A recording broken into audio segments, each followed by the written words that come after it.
this good? Okay. Awesome. Hi, everyone. Thank you so much for inviting me, Monty, for contacting me, and ARC magazine. Thanks, Shane, and all the festival organizers. Thank you. I'd like to acknowledge all the writers and the audience as well. And I also like to acknowledge the lady who's having a baby.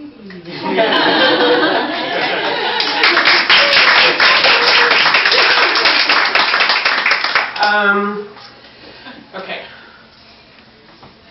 I thought I would just read a couple poems from my new collection, and then some from the book that I have here.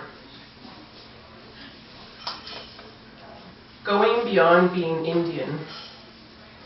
Being Indian means, you know that genocide comes in many forms, how the buffalo are massacred from the backs of many horses or trailing down iron rods in boxcars exhaling black smoke, as pistols and 22s cracked in the air. So when you find your first buffalo nickel, you swear you'll keep it forever and spit polish it every day at sunrise. Being Indian means they came for you and kicked the Indian out, throwing braids in a pile, ripping away innocence, splitting your mother's tongue. So playing on a seesaw confuses you, and all you want to do is balance in the air. Being Indian means you grow up not wanting to be Indian, because the shame you know is not only skin deep, it is everywhere you go.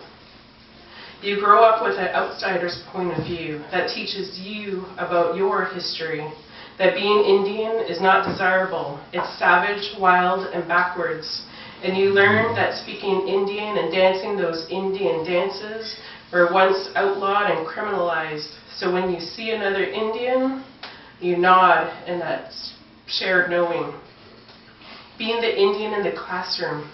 Kids ask if you live in a teepee, and as they mimic Indian dances of war cries, singing, hey-ya, hey-ya, hey-ya, like one of them Hollywood Indians. You see, it's not just Indians that learn about Indians. So you scratch your head wondering if you are the only one who knows it's the 21st century. And sometimes you wish you did live in a teepee. It's better than these CMHC houses back on the res. And sometimes you imagine you could ride on horseback with an arrow aimed at a buffalo.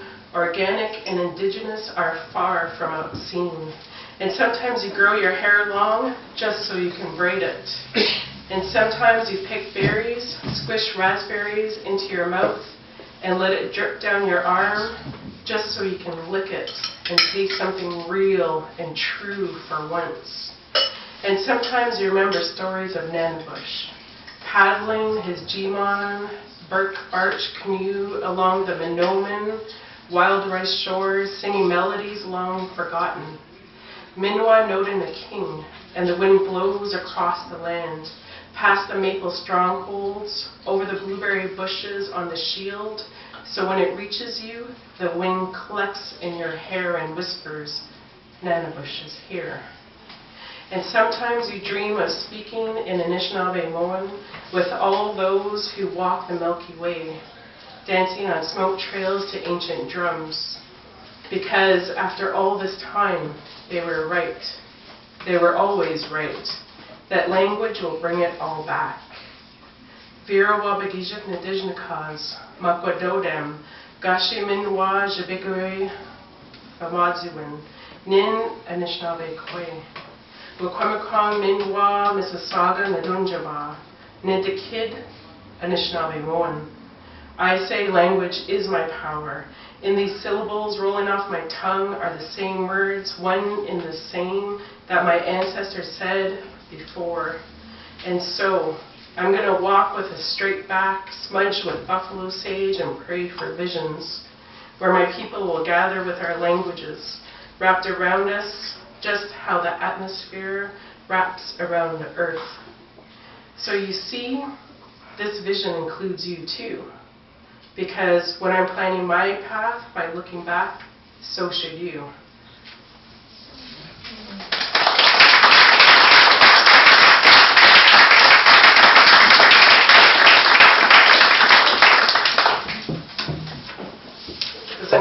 participate in National Poetry Writing Month and do a poem every day? No?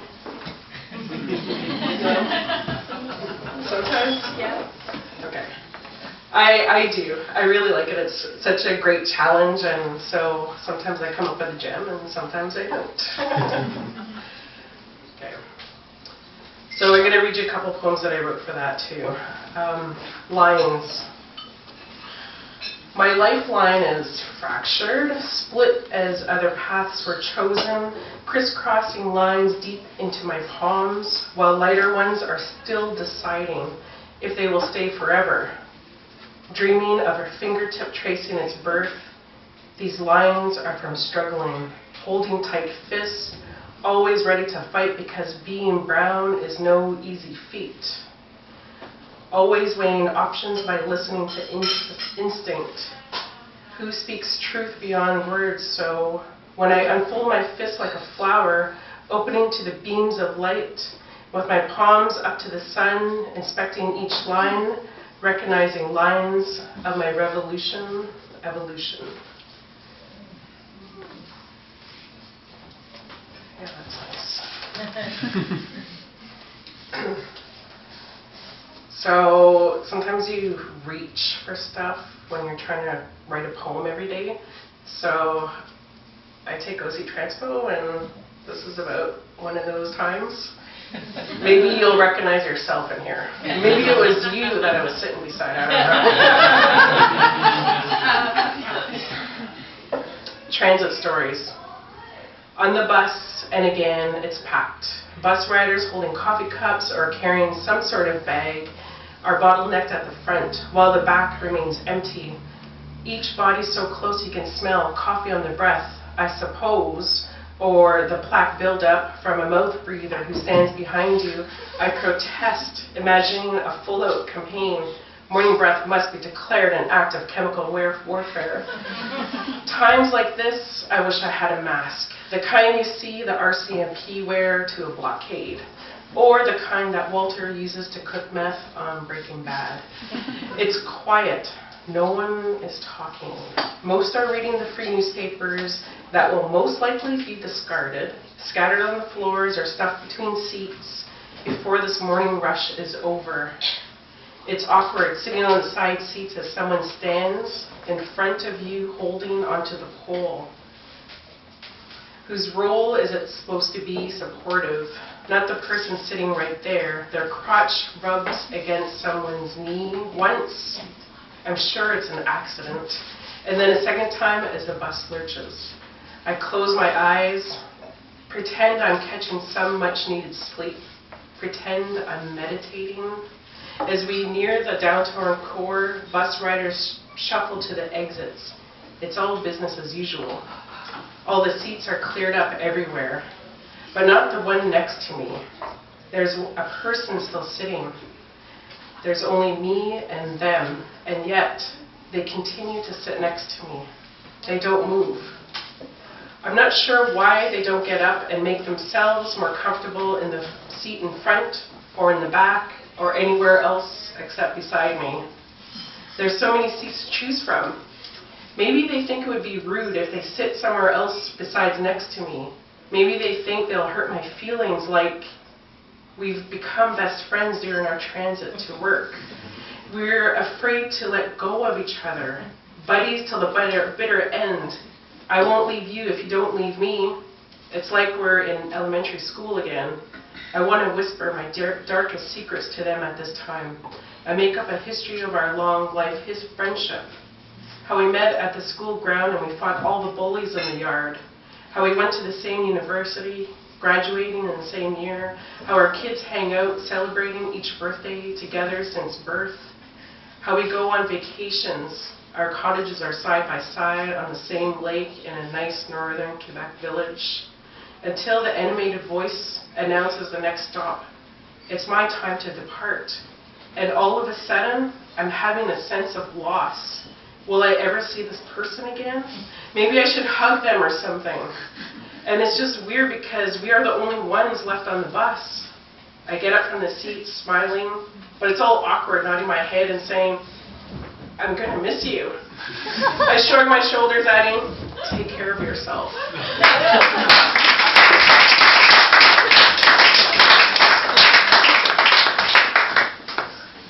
That's funny. Okay.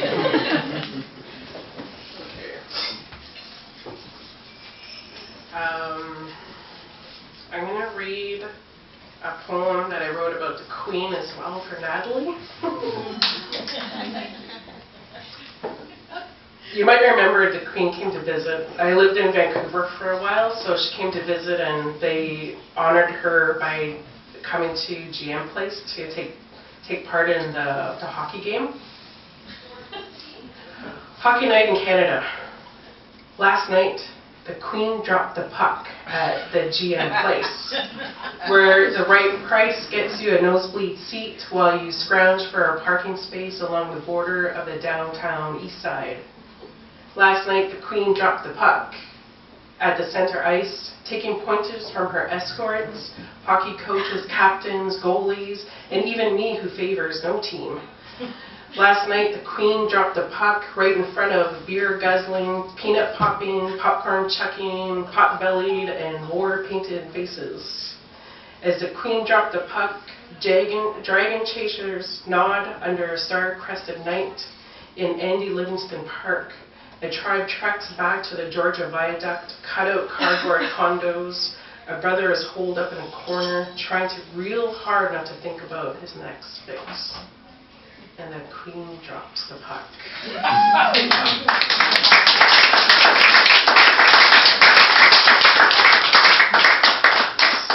So absurd.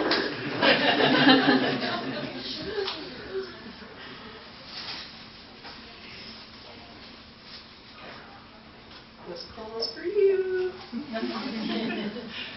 I have 2 daughters, and they are my life. I love being a mother, partially because they say the best things ever. The final frontier. Did you know that we are floating in space? My daughter asked me. I ponder this question. Let it blow my mind as it branches off into many splinters. Let it sink deep into my skin, deep into my bones, deep into... Well, Mother, she pauses for a long, deep sigh, the kind only a teenager could do, rolling her eyes up and away, perfecting her new muscle, like she is learning how to tie her shoes. Then she begins more sincere and direct. The Earth is a star in the Milky Way. We live on a planet, a big blue planet, which is almost 75% water, and we're floating around in space. I'm listening and still trying to grasp Earth being in space, the immensity of it all. I don't think I ever thought about it this way before. Seriously. Seriously? She says this like she has just read my mind, then bursts out laughing, and then just like a bunch of kids, she jumps all over it. Mom, do you mean that you never thought about this before? She continues with more hysterical laughter. Really, I don't think I have, not like this. The hysterical laughter stops rather abruptly, like she didn't want to hit a bump at full speed.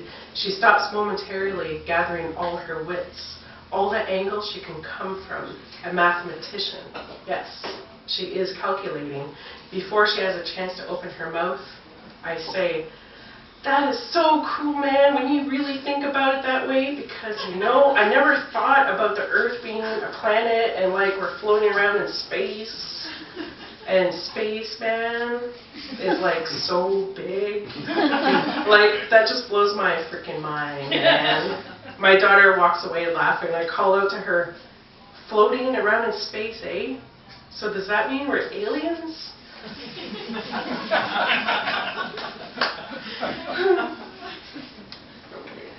Yes. That's true. That's true.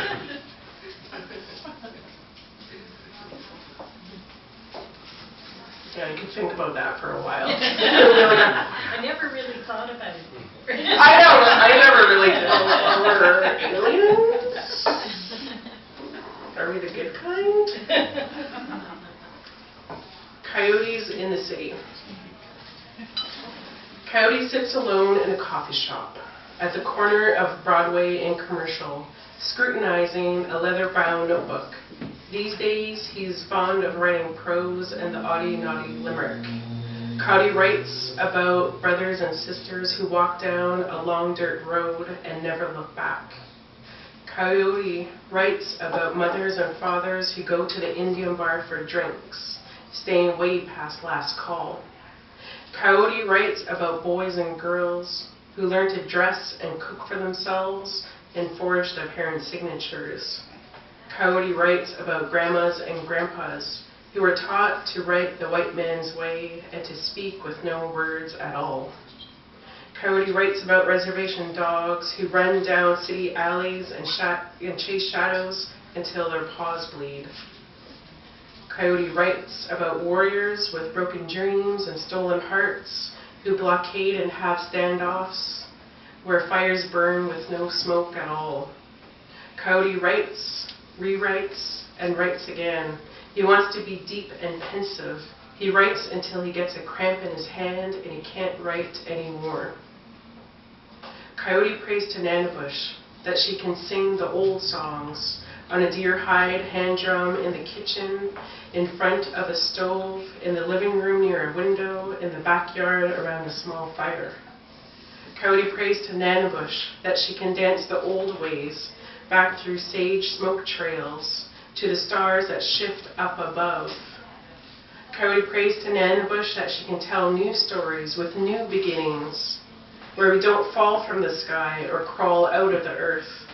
Coyote walks across the Milky Way where dreams are forever. Coyote sits with many new faces. All of us are there, even some reservation dogs. We all sit with Coyote, waiting for him to do something. Coyote raises his eyes to the dancing aurora borealis. He closes his eyes and clears his throat. He taps lightly on his leg. As his song slowly escapes past his lips, his song is slow and deliberate like maple sap after the first frost. He hums it under breath. The song builds inside of him like a fire. It crackles and bursts as Coyote begins to sing. And when Coyote begins to sing, he gets up, he gets loud. Now there's a drum in his hand and a drumstick in the other, when just moments ago he didn't have either. Coyote pounds the drum over and over. He sings songs he never sang before. He sings about how the world was made, out of clay, water, air, and definitely fire. He sings about how tough it is, being the only coyote in the city. He sings about reservation dogs who pretend to be a coyote to get a piece of ass. He sings about how important faith is, and to be sure that the sun will always rise.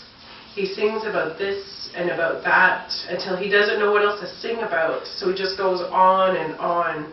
He beats on the drum till the sticks break. So he starts banging his head on the drum over and over again, howling. Nanabush steps in. Taking the drum away, Coyote shrugs his shoulders and takes a bow. Coyote sits on top of the CN Tower and waits for the words to whisper, for the stories to unravel, for the songs to travel. Coyote closes his eyes and he dreams. Park rangers arm themselves with tranquilizers to take down Coyote, to set him free beyond the urban sprawl where he can roam free. The problem is that they can't find Coyote, and they don't know how clever Coyote really is. Coyote has always been free. Late one night, while sitting on cracked concrete steps and exhaling crisp clouds, I hear the sound of clicking nails, tapping along the cluttered streets. One lone coyote in the city runs and hides behind car wheels. He peeks before darting to the next car, not sure what he was looking for. He sees me from the corner of his eye and smiles.